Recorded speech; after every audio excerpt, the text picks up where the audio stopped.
Welcome everybody to In the Stiffs with me, Sam Mason, my friend and Brackley manager, Gavin Cowan, and Housewives' favourite, Dave Edwards. Woohoo! The final episode of the season. Week in Turkey with the kids, all inclusive. Fill your boots. Did nothing. Did he play in Italia 90? Did he? That was behind Scalacci. Away at Wrexham at the racecourse, and we won 3-1. And Steve Evans for Wrexham, he got sent off in the first half for elbowing me. Went up for a head. He didn't stand it. Yeah, standard. Half an hour. It's just a good life lesson, isn't it? Just don't get complacent. Stay professional. Very philosophical. They're the games, aren't they? When you come in with the lads afterwards, and it's like grabbing each other and you're cuddling, and what a massive win that is. And then you look at Bernardo Silva, and he's nudged Sarr, and he's only a yard away from him. And if you don't get the result, it's a disaster, and you've lost the dressing room. If you do get the result, and the place is buzzing, what character they showed there under the cosh. And the unseen are things like desire, commitment, energy, passion. When you look at where they are from a resources point of view, they're right down there compared to some of the big hitters in the league. Oh, in January. Good Christmas present for people, isn't it? Yeah. Friday, January the 24th. Right, welcome everybody to another episode of In the Stiffs, the final episode of the season. We're going to do a question and answer. We've had some questions from our listeners, our fans. We're here at Shrewsbury Town Ground. Lovely setting, although I'm sitting on a space hopper. If anybody's watched this on YouTube, I'm not loads smaller than Gavin Dave, but my chair, for whatever reason, is really low down. It doesn't affect your shoulders, though, does it? Why are our shoulders so much bigger than yours? Right, let's crack on, man. Anyway, just a quick one. How are you, Dave? I'm very good, thank you. Just come back from holiday? Yep. Nice little tan. Belly slightly larger. What was it? A week in Turkey? Week in Turkey with the kids, all inclusive. Fill your boots. Did nothing. Lovely. Really nice. Ready, rebooted, ready to go? Just about, mate, yeah. But you know, when you come back off holiday, when you've been on that sort of holiday where you overindulge, I've got the cold afterwards. Do you know what I mean? You start eating healthy again, getting up at a normal time, and it's just catching up on me a little bit. Bit run down. What about you, Gav? You've been away as well? Yeah, just took the kids away. So we had like 3 or 4 days, so that was brilliant. Obviously superb for them. They loved every minute of it, but it was just the 35,000 steps on Tuesday that was hard work. So, not much fun for me carrying the littlest one around, but no, it was great fun. Had a great time. Half term for you, Sam? Yeah, well, obviously I'm in education, aren't I? So it's different to you business people of leisure. Obviously I've been working a little bit over half term as well. So nothing exciting for me. Haven't been to Turkey. Haven't been to Disneyland. It's grafting, isn't it? It's giving something back, isn't it? Yeah, you've done your fair share of holidays this year, though, haven't you?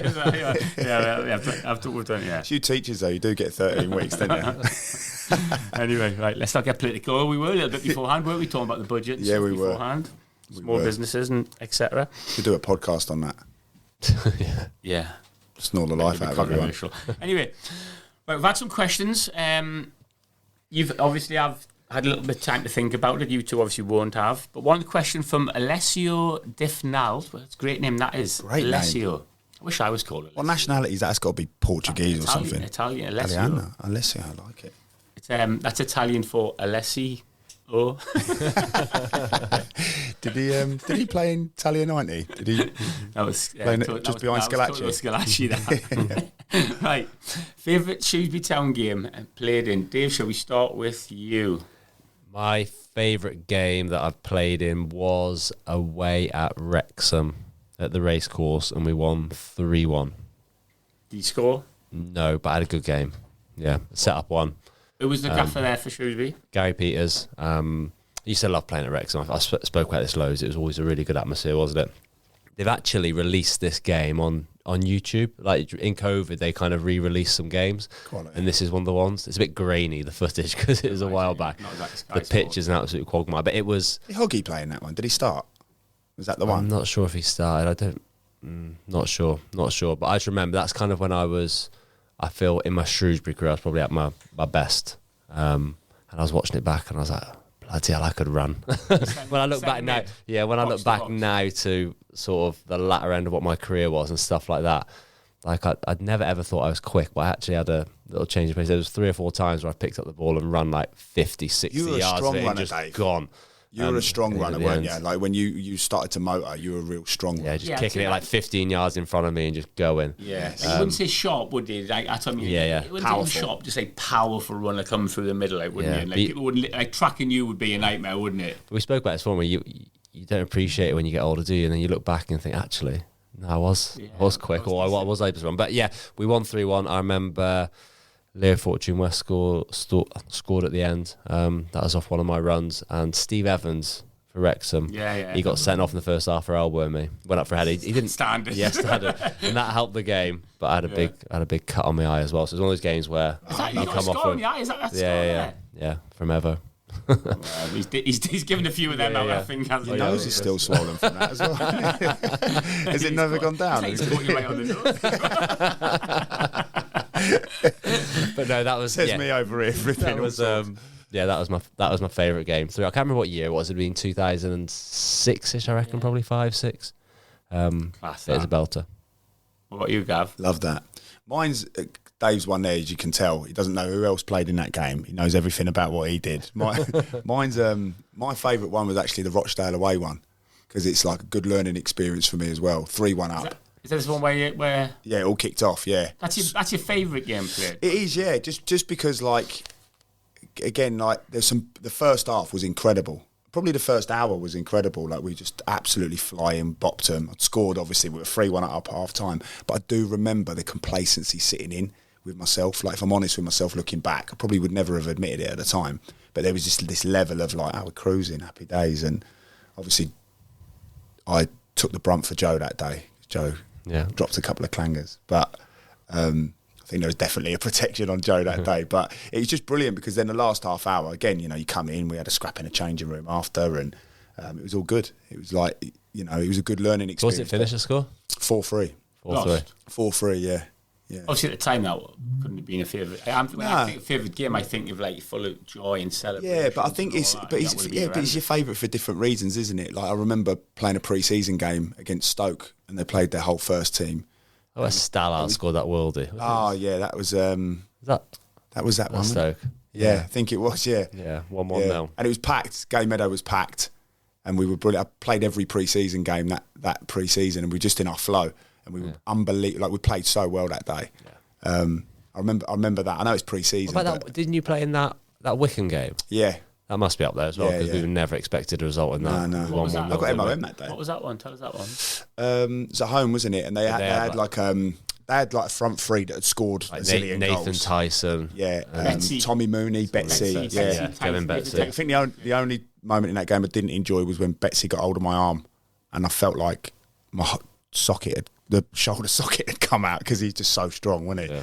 I got MOM that day. Funny That was enough. one of Joe's first games as well. wasn't it? Yeah. Played well. Like they were top of the league flying, and we just never. Yeah, but I always go back to that Rochdale game just because I think it was a brilliant experience, but it was a good life lesson. Like you say, after 60 minutes you're cruising, you've scored. I played left back that day as well. Played left back. Up against Kevin Betsy. No, not the Wickham game. Not the Wickham game. The Rochdale game. Yeah. Started left back and then went to centre half. Centre halves for you to play left back. I can't remember. I went to centre half because I think someone got dragged Bottled it. or someone got injured or something. So I went back to centre half. Felt a lot more comfortable, but that's I think when it went a bit more downhill. But yeah, no, I love that game. There's a lot of games for different reasons, but I always think back at that game because of the euphoria for an hour, and then half an hour. It's just a good life lesson in it. Just don't get complacent. Stay Very professional. philosophical to pick that as your favourite game, that isn't it? Very wise. Well, some people do think I'm a philosophical guy. Philosopher. Yeah. You must have a few, Sam. Yeah, I think I was like, well, I had a look this morning at the questions. I remember a Plymouth game. I had to look up who was playing that. So my memory's terrible. But went 1-0 down to Plymouth, who I think were top of the league at the time at Game Meadow, and then Greg Weir got sent off. I don't know why he got sent off. Well, I think for just giving the ball away. I think the ref just sent him off. Give the ball away. That's enough now. Come here. Give Come the ball here. away I 37 haven't touched times anyone. in the first 17 minutes. Let's give him a straight red. I haven't touched anyone, ref. No, you've given it away for the 8th time now. That's And in ridiculous. fairness, that's where things started to pick up for us. So we 1-0 down with 10 men, who ends up winning 3-1. Oh, I think wow. we scored 3 in the second half. me, I might be in That Gregor felt awful. Oh, Yeah. Greg sitting there. Hey! But me, Luke and Ryan scored. I remember coming in afterwards. And it was just like amazing, like to come back, and I think they were near the top of the league, and to win a game like that when you're 1-0 down, 15 minutes into it, 10 men, like, wow. Right? You know, it's that feeling again, like. You just can't get that in many things in life, can you? Where you're in the trenches and you dig in, and what you do, like you either like fight or flight, isn't it? Instead, we could have gone under and got beat. Like I'd argue they're the best nights. They're the best nights, especially midweek. That on a was it midweek? Like, I can't remember. But they're the games, aren't they? When like you come in with the lads afterwards, and it's like grabbing each other and you're cuddling, and best, what best a days. massive win that is. Yeah, best days they are. I'd say that was and the gay meadow as well. We're at the new meadow now, the Cried Meadow. There's pictures on the wall, isn't there? We're in a box of the old meadow. It's amazing, isn't it? Just we were saying, weren't we? Just the way people dressed back then as well. You know, just standards. You can just tell right the way through. Look What at year? What year do you reckon that is? It's got to be 50s. Yeah. No? Jesus, Sorry, Sam. When were you born? 51 or 52? No, but everyone's dressed so well, and everyone's got a shirt and tie on. Yeah, just look at the smiles on their faces as well. Like that's There's a picture of the Wakeman behind as well. Yeah, We'll have to try and get a picture. unbelievable that. Anyway, Next question from Bolt. He was asking, are you a fan? I don't know whether this is a new thing that they've been talking about, of people getting interviewed after they've been subbed off. I was watching American football the other day, Dave, and obviously they interview the managers like coming off the pitch at half time. And I think like it's a difficult one, isn't it? You know, just as you're coming off, your brain's thinking about what you're going to say, and then you've got to stand there and give have a bit of interaction with the interviewer. It's all become about the end user now, isn't it? Like it's all about entertaining the support of the person down the. You've had it in game, haven't you, Gav? I did in the playoff final, didn't we? We had they come out. I didn't like it. I'm trying to concentrate, trying to focus on my job. Half time. Yeah. I was doing it in game, didn't Jamie? I didn't do it. I didn't want to do it, so I got Jamie to do it, my assistant. So just because I just didn't feel like it was appropriate. You know, your mid-game is the most important game of the season. You're just in the middle of calling the referee also. Yeah. You're trying to put mute. What do you think, Gavin? So far, what about that ref? Yeah. Cheating, whatever. Yeah, it was onside. It's not better at all. And then I think when someone's coming off, it's dependent, isn't it? If you've just scored 2 goals and you've been taken off and you come off to a standing ovation, interview me all day. Yeah. But if you've just been dragged off like Gregor Rioch, you know, and then you go 3-1 up, you know, what do you think, Gregor? Yeah, great, mate, yeah. Yeah, it's like, But I think in general, it's just, for me, it's not appropriate. You know, you're going to get, what they want reactions, don't they? You know, testosterone's flying, adrenaline's flying. They want that immediate in your face. The media's changed, isn't it? They want it to be more interaction during the game, don't they? You look at all these new series coming out behind the scenes, and they're trying to like evolve football coverage all the time. But that's an area I don't think works. Because people want that though, don't they? There's nothing more boring. Like you watch Match of the Day and you get the players' interviews after the game. You just fast forward it because and I don't blame them. They just deliver. Oh well, it's not about me. It's just about the team and 3 points. No, it's not, mate. Of course, it's not. You want the 3 points, but you want to play well and you want to score. As a fan, though, it would be quite good to see it if you're sat at home watching Sky Sports and Jamie Vardy's just scored the winner and he's done this crazy celebration. He comes off for a rapturous ovation, like you said, and you've got a microphone in his face straight away. It would be interesting, wouldn't it? But there's people. No, it could backfire massively on the clubs. It's going to get yourself into the clubs won't want it at all. Yeah. I just made a note there when I played Notts Forest away. I've told you this, haven't I? I come on at half time, and then like there's 10 minutes to go. It was a like 1-1 or something, so I was like left wing. So like, he's brought me off. I was like, and it used to be where you'd have like. Being where you had the subs, no, I don't know, but anyway, just had the board going up. Oh my god! So I sat there. I remember like Nicky Summerby was round the corner in the dressing room, like just looking around the corner, like laughing at me. Sub. Brilliant. I was like, imagine if you'd interviewed me there. How are you feeling, Sam? Yeah, really good. I feel self-esteem's really high at the moment. I'm feeling really positive. Like just being sub the sub. It's even if you're winning as well, but you've been subbed for not playing well. It's not nice. Yeah. Like someone interviewed you say about that Everton game. That was obviously amazing for the time, but you said you were on the bench. Imagine someone comes sticks a microphone. Yeah. Like, you win in 7 minutes or something. Like I was like, how are you feeling? I'd be like, a little bit flat, really. I'm not really part of it. Like I haven't helped. The play had come on for 7 minutes. I've just got those games in at the Gay Meadow. I was just thinking we played Bristol Rovers. Gary Peters took me off after about an hour, and you know, when you're at your lowest, just thinking, what are you doing there? Again, you said it's straight. It's hard for a defender to get brought onto the pitch, and it's less likely to come off. So if you brought off, there's a reason behind it. Obviously, I wasn't playing well. Can't really remember, but convenient. But I can't. I obviously wasn't playing very well. But he took me off after an hour, and I was thinking, what are you doing? Like, it wasn't that blatant to me. You know, it was like, well, we're doing all right, but that was when obviously it was going through, like me and him, bit of tit for tat all the time. Constantly. That's not nice for like, you know, if defenders coming off last 10 because you're throwing caution to the wind, but if you come off as a defender at like 0-0 or 1-1 or something, I think that's always well, it's telling you a story, isn't it? You're not playing. I used to hate as a forward though, if I got taken off, like if you got taken off and you're winning 2-0 or something, you got 2-1 with 5 minutes, 10 minutes to go, you're all right. But I used to hate it if we were losing and they get taken off. I'd be like, that's basic. Yeah, you've got no chance of getting us back in this game. Off you come. You haven't affected it. Yeah, that's always disappointing. Yeah.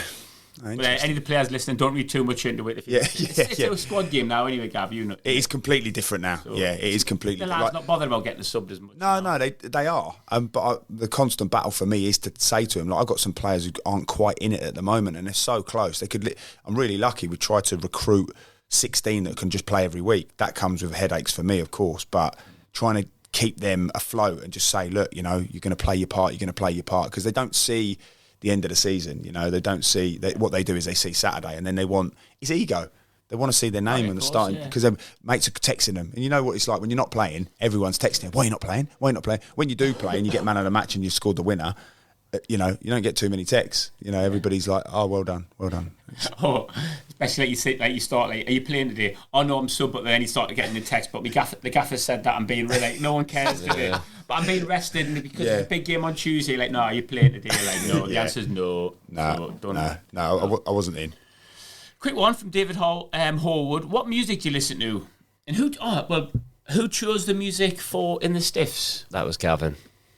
Was it? Yeah, I remember it. We were just talking about different ones, and he was like, "I've got the perfect one." Yeah, my dad would play a lot of like mod music and ska music around the house, so I love that sort of. I like a lot of genres of music, but that one, and then I'm a big fan of like the Jam, the Who, and all of that. So yeah, it's just one that I know the words to, and obviously it's upbeat and entertainment. We were talking about we wanted to entertain people, so it's good.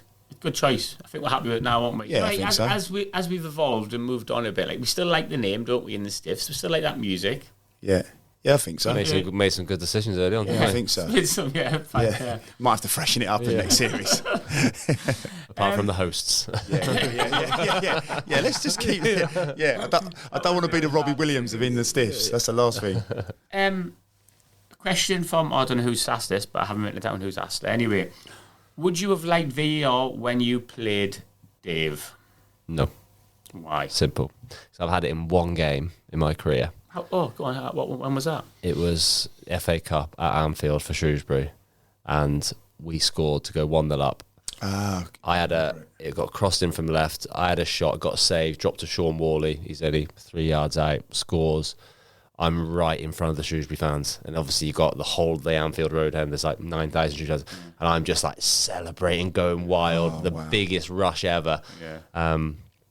Then we wait about a minute, and it gets disallowed for offside, and it must have been about 15 seconds earlier in the build up where we're passing it round. It goes out one side to Scotty Goulburn, and literally his heel is offside, and he's about halfway into their half. And then it comes back around the other side, then back to him, and it gets crossed in. And it was just like, and then that was the turning point in the game. We just kind of went flat then. You just took the emotion out of it, and then they went and scored. And then, we lost 1-0, but it was horrendous. But got the right decision, though. That's the only thing. Is that the right decision? And then that's the next argument, isn't it? It's like how long's it gone? Yeah. Has he affected the game? How long's it gone on for? And this is the thing for me. Like way back when, obviously, you think about the history in football, like when Michael Thomas scores for Arsenal at Anfield, that would never have been, because it would have been handball, wouldn't it? You know, those big moments in football, and I know there'll be more, but I just believe football is an off-the-cuff game, you know, and anything can happen, and that's the adrenaline. Whereas now, like, I think it's to do with finances. I think there's an element of control there, and I think because of finances, they have to control. It's a multi-trillion-pound industry across the world, isn't it? What do you mean by? Do you mean that they have to get the decision right?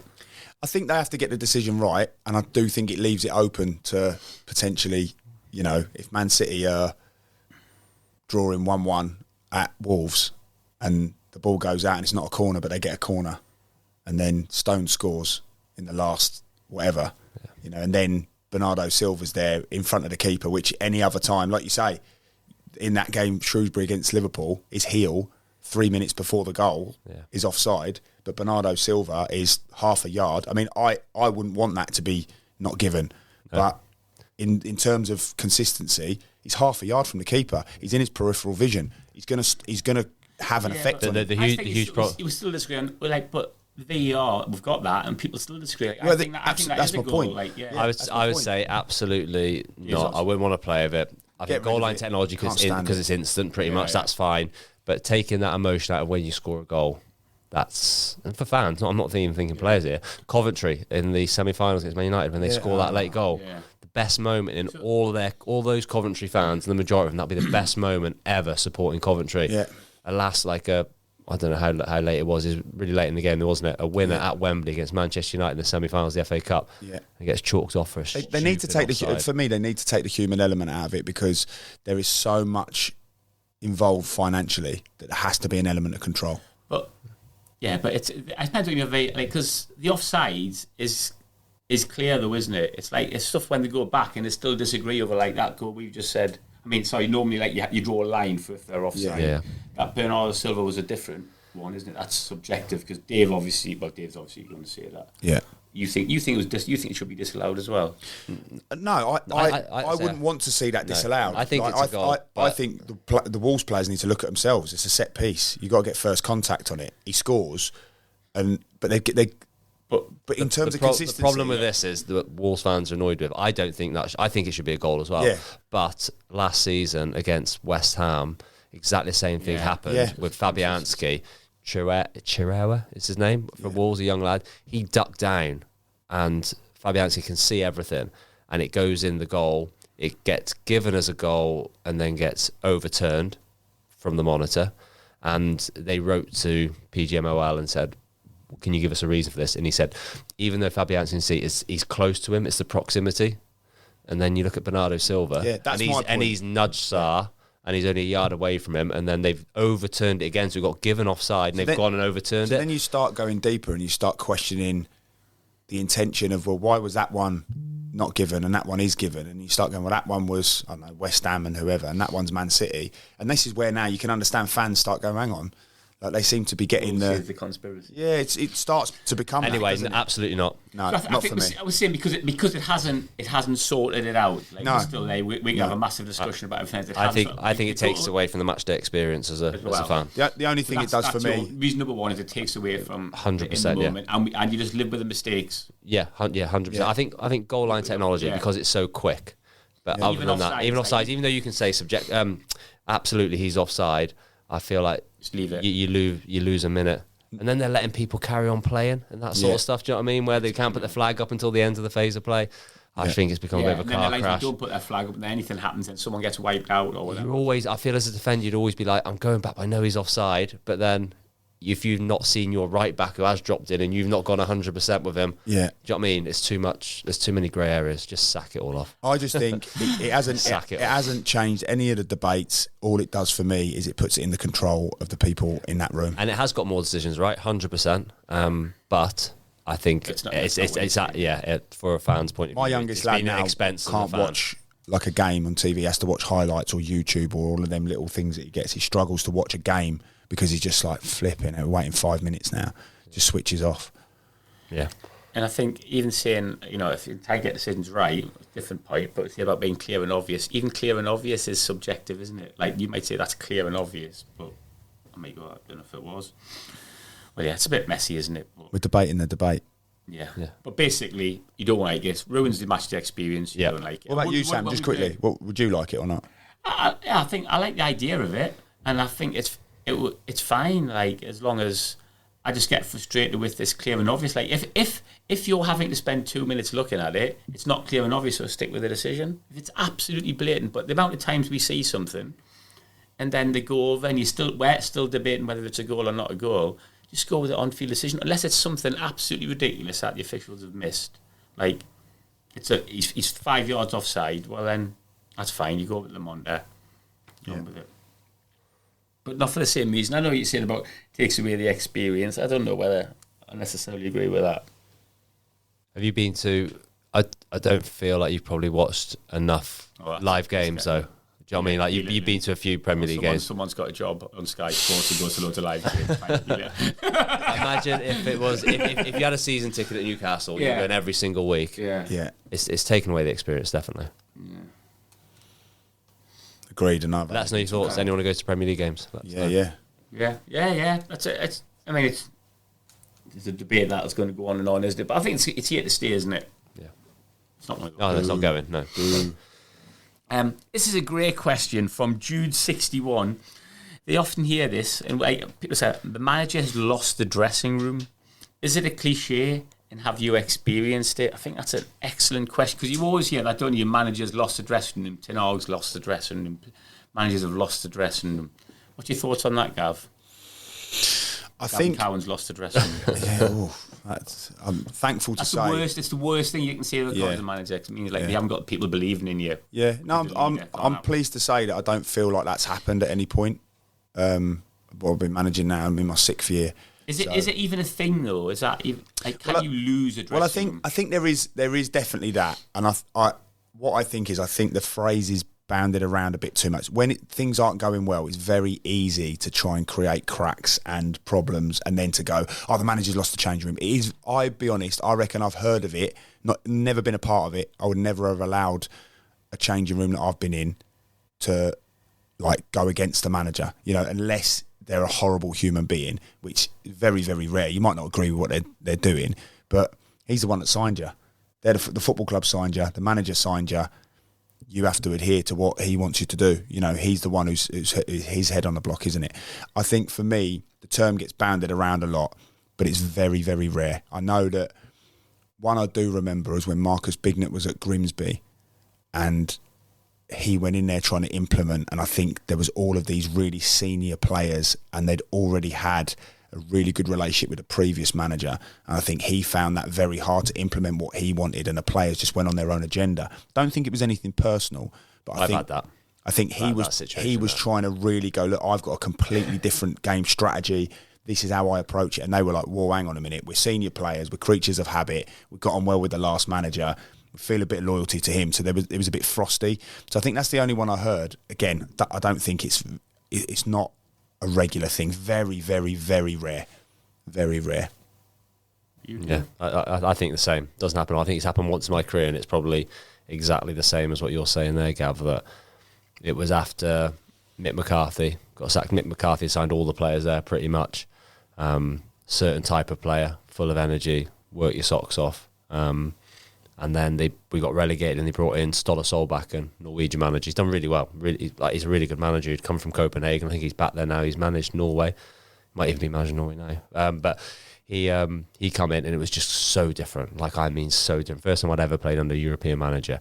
And Mick McCarthy's back getting after teams, go press, make it hard for them, play of wingers. Whereas Ståle came in. First session he showed us was Copenhagen playing Barcelona. And what his team did, and it was just drop deep, be narrow, be hard to play through, but you're sitting in a low block all the time. And he wanted to play like that at Wolves. Molyneux, we've just been relegated into the Championship. We're playing against teams like Rotherham at home, and we're playing a low block, just waiting, and the crowd are going mental. And they think it's obviously the player, don't they? Do you know what I mean? Brave, they're like, brave, go. And you're the old one that F them off, get into him, like literally echoing around every single day. Attack. Honestly, you're like getting this little block. You're trying to break out, and it's like, fans, I want to run, but I'm not allowed. I remember he went mental at me. It was only early on in the season. I was frustrated because I was in and out. I wasn't really playing all the time. Again, it didn't suit me. And we played Sheffield Wednesday at home, and I've come on. It was 2-1 at the time, and I've come on to probably see the game out a little bit. But I've just thought, I'm bombing away, trying to get on the end of crosses, and I can hear him scream at me, Edward. He's going with him, Edward, no. I'm just going into the box. I'm off. I get onto the edge of. I got onto the end of a cross. I score to make it 3-1. I'm all celebrating. Doing the aeroplane in front of him. But he's raging still. Is he? But anyway, we kind of it didn't work out well still, but I think it was more he inherited a group of players, which was probably unfortunate for him because he's a good manager. But it kind of came to a head. We played Bristol City away, and we were really, really struggling. And the lads went on their own agenda. Like, we were literally in the huddle before the game and saying, like, that's not going to work. Let's go back to what we used to do. Let's get after them. And Carl Emery, the skipper at the time, was saying, you're all brought to this club for a reason. If you're a runner, you go and run. If you can press, you go and press. We're 4-0 up at half time. Away at Bristol City. Get Carl Emery in as a manager. But yeah, that's the only time I've seen it. And again, it's unfair on the manager because that's his philosophy. Yeah. But it ended up, it wasn't quite working, and he didn't have the players to do it. It's an easy thing to say, though, isn't it? It's like any football team, they're either flying or they're terrible. Whereas, like, the truth's always in the middle a bit, isn't it? Like, Newcastle were flying, now Newcastle fans are saying they're terrible. Man, you are now absolutely like the truth's somewhere. You're not absolutely incredible or you're not absolutely terrible. He's lost the dressing room. He's got the lads buzzing. People panic, don't they? Knee jerk. They want change, like you said earlier. Yeah. They want change. They want things to happen. They want immediate gratification. We need to be winning. Why haven't we winning? We've drawn at home to Brighton. Why have we drawn at home to Brighton? It's like we should be beating them. Why? Brighton, an unbelievable, well-established Premier League team. They've got players like Danny Welbeck and all of the others. Like, you're not just going to walk over like you've got no divine right. And actually, this is football. You can play unbelievable. I remember playing at the Gay Meadow again. Keep thinking about that place while we're here. Certainly looking over the new Crowd Meadow. And I remember we lost to Bury at home, and we were unbelievable. Battered Bury, and got booed off the pitch. And then the following week, I can't remember, who did we beat? We beat someone 3-0 at the old Gay Meadow. And we were clinging on for at least 80 minutes and scored like in the 70-odd, 80 and 90. And we got a standing ovation. Yeah. It's the end result that they want, isn't it? They all want this immediate gratification. And if you don't get the result, it's a disaster and you've lost the dressing room. If you do get the result, the place is buzzing. What character they showed there under the cosh. You either trust what you do, as a manager, you've got to trust what you do and you've got to stick to it. Yeah. You've got to keep with that philosophy. If you're thinking it's working, then it's working. But also from players' point of view, if you're struggling, players, I say this to all my staff at work, if anybody has something goes wrong, what first thing they do is to try and blame someone else. Yeah. Then they try and blame the situation. And then in the end, they go, I might have a little look at myself, last of all. Whereas, we know, like, as players, when we had a bad game, if I had a bad game, well, I didn't. Gaffer trained me too hard on Friday, played me on the right wing instead of the left wing. The warm-up was rubbish. Or you just didn't do very well yourself. Yeah, you were just crap. Footballers are as bad as anybody for making excuses. Yeah, it can be difficult, though, sometimes when you've got a manager who plays a certain way which doesn't suit you. But you've got to look after your own performances. Yeah. If a manager's telling you, Sam, right, I want you to play right midfield, I want you to play tucked in, I want you to really help out the centre midfielders, make runs on the inside, all that sort of stuff. You're like, well, you're just hampering me. So anyone watching me, they think I'm this boring right midfielder. Yeah. When it comes to ownership, though, as a manager, you can't win. You can't win. I did an interview the other week, and in my opinion, genuinely, the referee was awful. But I said countlessly in that interview, we have to be accountable for ourselves. It's us, regardless of the referee. But you do have to highlight your opinion. Like, referees have got to be better. They're inconsistent. They've got to be competent. They've got to get certain decisions right. Totally understand it's a tough job. Did all of this in the interview, but then but absolutely, it's got to be down to us, me as the manager, not making any excuses. It isn't about the referee, it's about us. And then you'll get people on there going, no, you're blaming the referee. No, I categorically said, I'm not blaming the referee. It's not about it. I suppose they would say, but you're still highlighting it, aren't you? But it would be highlighted. You mentioned the referee. But you'd highlight it if a player played extremely well, or if someone let you down and got sent off. You'd highlight that. It was a real poignant, obvious thing in the game where the referee, for both teams, wasn't having a good game. And also, I suppose, it's your armour, isn't it? You criticise people for making excuses, but you don't want to say that we didn't do very well. And you actually need your lads to believe that you were just unlucky. You don't want to say we weren't good enough, I suppose, or he's not good enough to play left back. Yeah, I suppose it's self-preservation. If you do you know what, though? I always think, with that, I think, they always know if you're tickling their belly. They always know if you're trying to pull the wool over their eyes. I think honesty. The player. Yeah, I think it's just honesty. And all my players will listen to my interviews, and I'm just honest. We lost a bot. Obviously, we spanked Hartlepool in the FA Cup. Brilliant. What an unbelievable night. Fantastic. And we had a little bit of the Lord Mayor's show on the Saturday. because we play bottom of the league Radcliffe, who shouldn't be bottom of the league, totally false position, got seasoned players, highlighting this to the team, constantly on them, like lads, like, you know, got to be on it. Let's not make this the Lord Mayor show. And we totally dominated them for 60 minutes and then just ran out of legs completely. And they've done a great game plan themselves.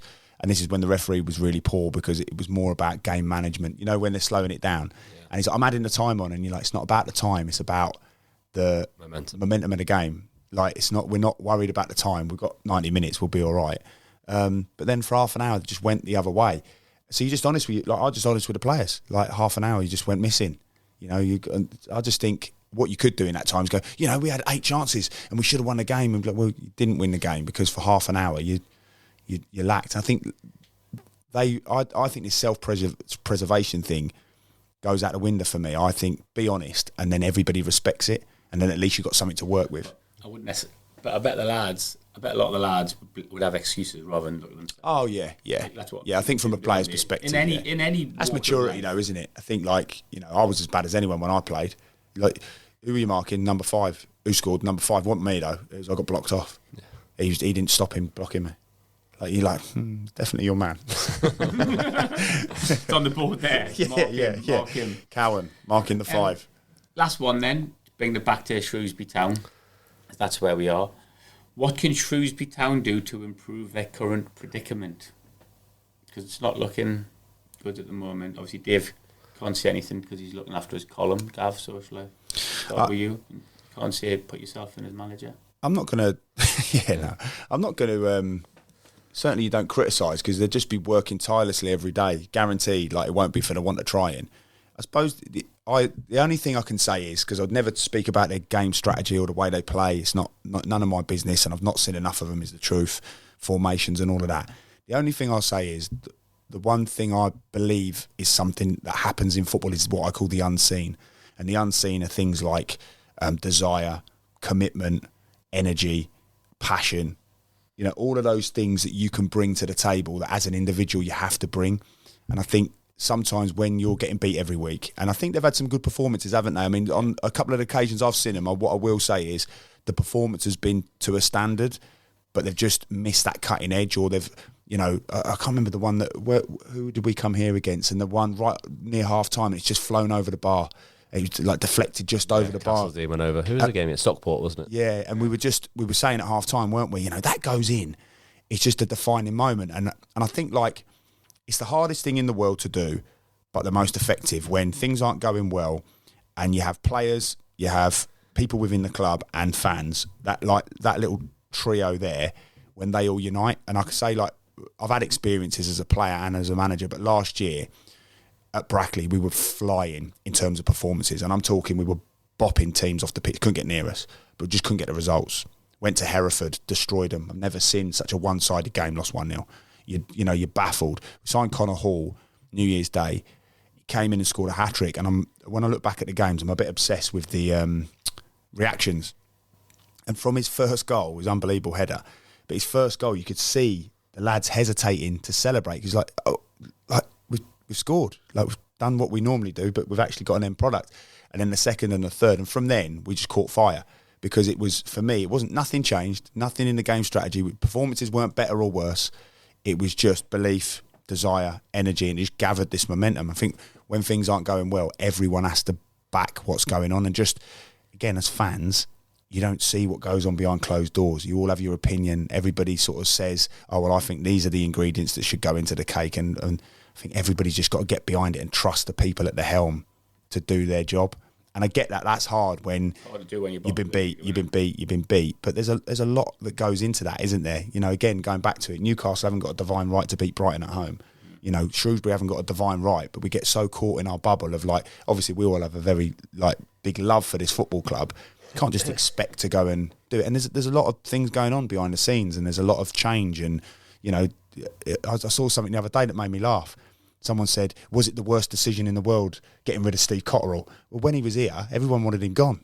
You know, like, I'm not saying everyone. There'll be people out there say, oh, I didn't. But if, hand on heart, everyone at that time was going, get rid of him, get rid of Steve Cotterill, get rid of him. You know, he's old school. We need something fresh. And they might say, oh, well, you know, I'd rather that than this. Well, that's fine. But this new regime, It's got to take a bit of time. It can't come at the expense of a relegation, of course, but something might just happen.